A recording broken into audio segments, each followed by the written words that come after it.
Assalamualaikum warahmatullahi wabarakatuh. Selamat datang di pembelajaran daring mata pelajaran Sejarah Indonesia kelas 11 bersama saya Bu Indirawati Safitri dari SMA Negeri 1 Guntur.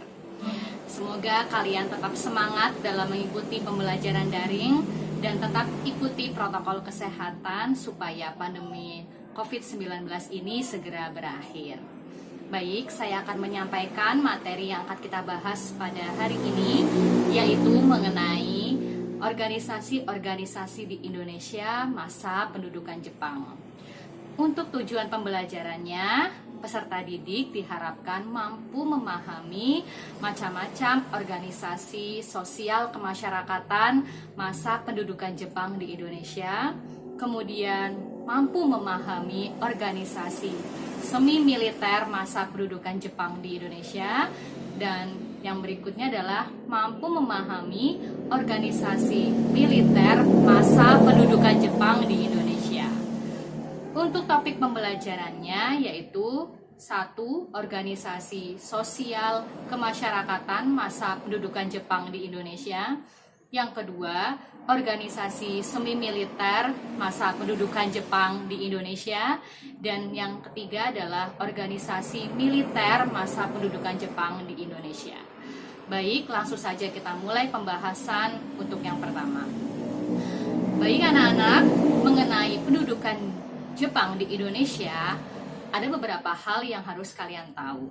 Kenapa sih kok Jepang bisa menduduki wilayah Indonesia? Perlu kalian ketahui bahwa pendudukan Jepang di Indonesia tidak lepas dari kepentingan Jepang ingin menang dalam Perang Dunia II melawan Sekutu. Perang Dunia II memiliki istilah lain yaitu Perang Asia Pasifik, karena perang itu berlangsung di kawasan Asia Pasifik. Serta ada istilah lain yaitu Perang Asia Timuraya, karena Jepang ingin menguasai dan menanamkan pengaruhnya di kawasan Asia Timuraya. Ada beberapa hal yang membuat Jepang menduduki wilayah Indonesia. Yang pertama yaitu karena sumber daya alamnya. Indonesia kaya akan sumber daya alam, terutama ada bahan tambang seperti timah yang sangat dibutuhkan Jepang untuk amunisi bahan senjata perang melawan Sekutu. Makanya Jepang tertarik, sangat membutuhkan amunisi perang tersebut untuk melawan Sekutu dan memenangkan Perang Dunia II dengan Sekutu. Kemudian yang kedua yaitu Indonesia kaya akan pertanian yang dijadikan bahan makanan untuk amunisi perang, khususnya dalam hal logistik, karena yang namanya perang pasti juga butuh bahan makanan, dan sekitar 60% pertanian diambil alih oleh Jepang. Kemudian setelah itu yang berikutnya ada pasukan. Yang namanya perang pasti butuh pasukan. Di sisi lain, wilayah Indonesia sendiri itu kaya akan penduduknya yang jumlahnya sangat banyak. Makanya sangat bisa dimanfaatkan untuk dijadikan tenaga bagi membantu Jepang dalam melawan Sekutu. Jadi gerakan 3A didirikan Jepang pada bulan Maret 1942 dipimpin oleh Mr. Syamsuddin. Gerakan 3A itu punya semboyan yaitu Jepang Cahaya Asia, Jepang Pemimpin Asia, Jepang Pelindung Asia. Jadi Jepang memberikan semboyan itu untuk menarik bangsa Indonesia.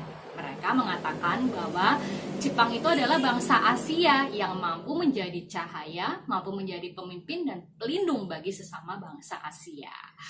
Jadi gerakan ini untuk mengerahkan rakyat Indonesia membantu Jepang dalam Perang Dunia II.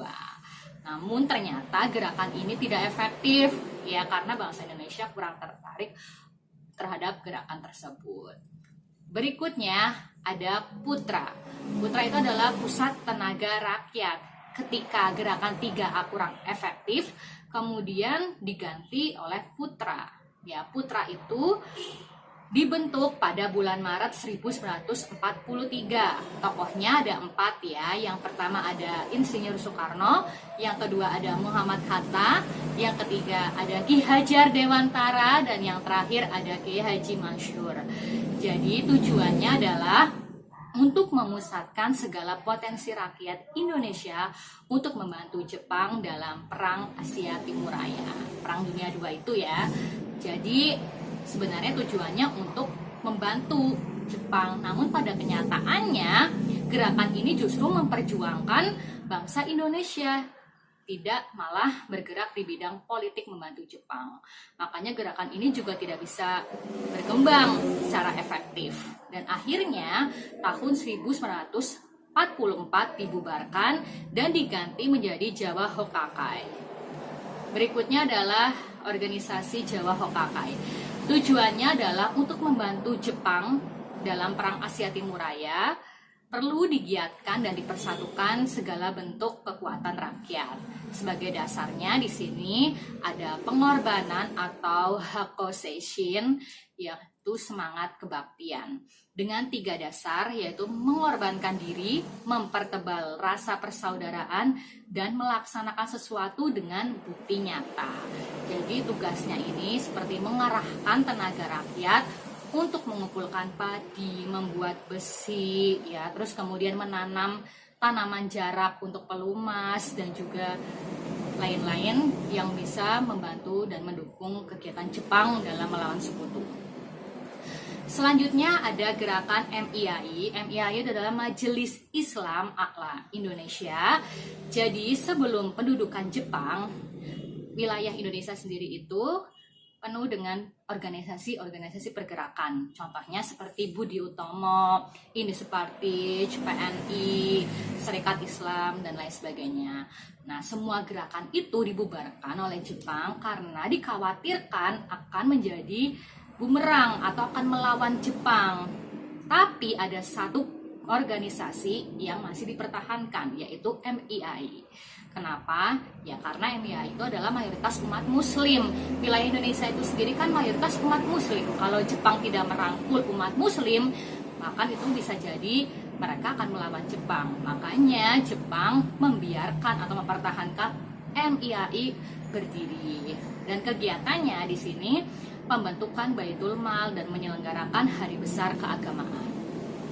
Baik, itu anak-anak untuk organisasi sosial kemasyarakatan.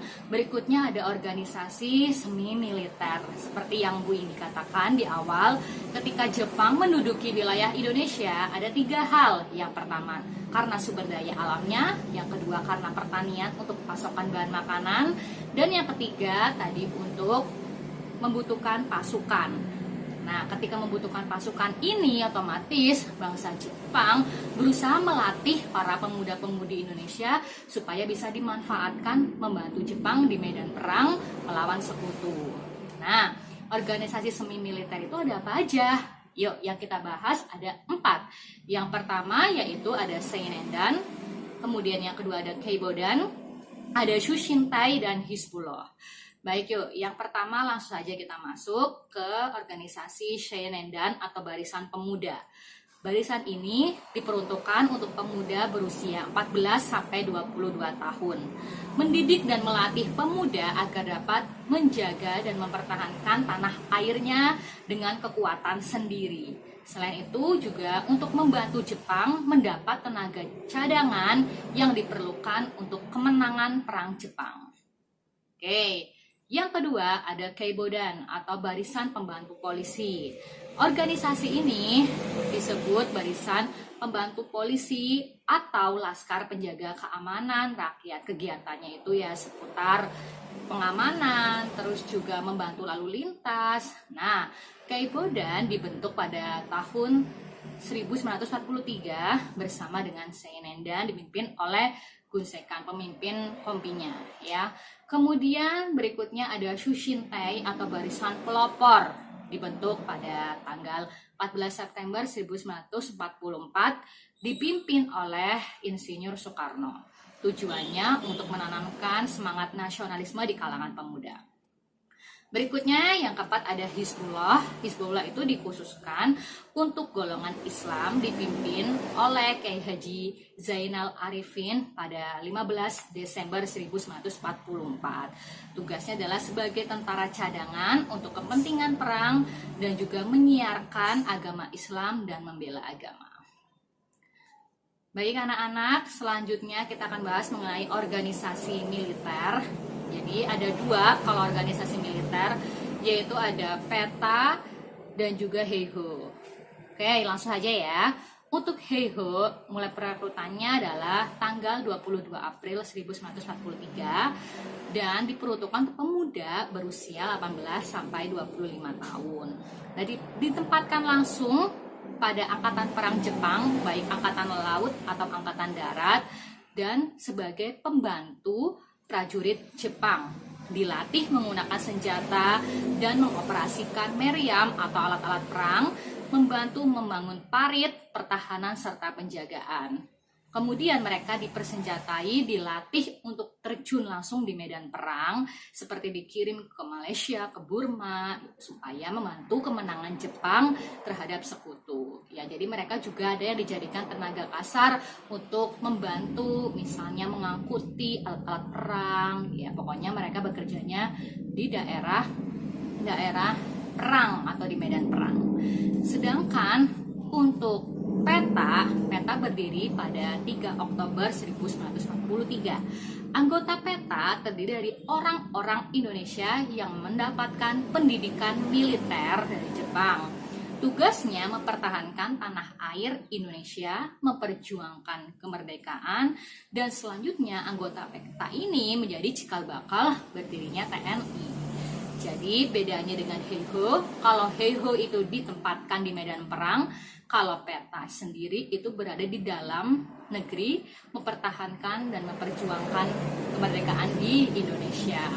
Contoh-contoh anggota PETA seperti Jenderal Sudirman, terus juga ada Kolonel Supriyadi. Itu ya nak ya. Jadi itu saja untuk materi yang bisa saya sampaikan. Mohon maaf apabila banyak kesalahan dan semoga materi yang saya sampaikan bermanfaat. Terima kasih atas perhatiannya. Saya akhiri. Wassalamualaikum warahmatullahi wabarakatuh.